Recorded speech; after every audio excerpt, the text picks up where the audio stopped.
السلام عليكم مشاهدينا الكرام. لم تتأخر الصحافة الإسبانية المقربة من نادي ريال مدريد في استغلال خروج نادي باريس سان جيرمان الفرنسي من دوري أبطال أوروبا لموسم 2022-2023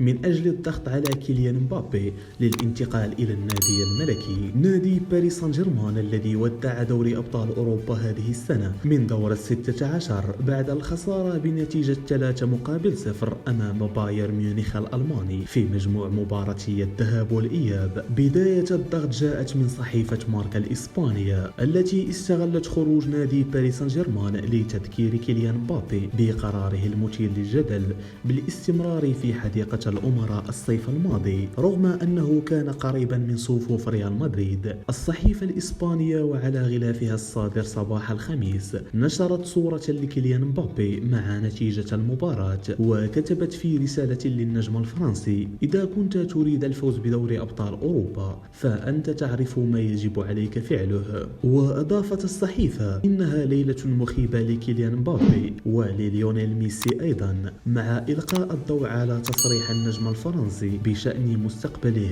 بعد المباراة وأنه سيركز حاليا على الفوز بالدوري الفرنسي مع باريس سان جيرمان. ومن المؤكد أن تتزايد هذه الضغوط من الصحافة الإسبانية في الفترة المقبلة، خاصة أن مستقبل كيليان مبابي يبدو غامضا بالنظر إلى عقده الجديد مع باريس سان جيرمان والذي ينتهي في صيف 2024 مع خيار التمديد لموسم إضافي يتم تفعيله من قبل اللاعب نفسه. وأفادت عدة تقارير صحفية إسبانية بأن ريال مدريد مستعد لتحويل اهتمامه من كيليان مبابي إلى النجم النرويجي إيرلينغ هالاند، حيث كان ريال مدريد قد حاول التعاقد مع الفرنسي كيليان مبابي على مدار عامين متتاليين، لكنه وقع عقدا جديدا ينص على بقائه في باريس سان جيرمان حتى 2024. لكن صحيفة ماركا الإسبانية أكدت أن ريال مدريد لا يزال يستهدف اللاعب الفرنسي البالغ من العمر 24 عاما، لكنهم فقط يحاولون تشكيل ضغط شديد على إدارة باريس سان جيرمان لإقناعهم ببيع اللاعب. وأضافت التقارير أن كيليان مبابي لا يريد تفعيل بوند في عقده ينص على تمديد عقده لسنة أخرى، ما يعني أنه سيكون حر في مغادرة النادي الفرنسي نهاية الموسم المقبل. وقد يؤدي هذا إلى أن يكون باريس سان جيرمان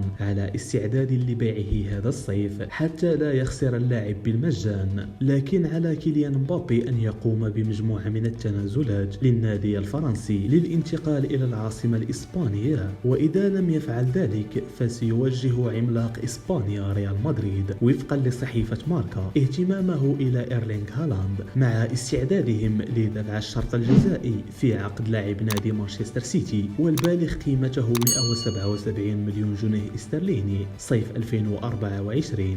ريال مدريد يريد التعاقد مع نجم عالمي يمكنه من خلافة كريم بنزيما الذي عانى من الإصابات بكثرة هذا الموسم. نشكركم على المشاهدة، لا تنسوا دعمنا بالاشتراك في القناة والضغط على زر الإعجاب ومشاركة الفيديو.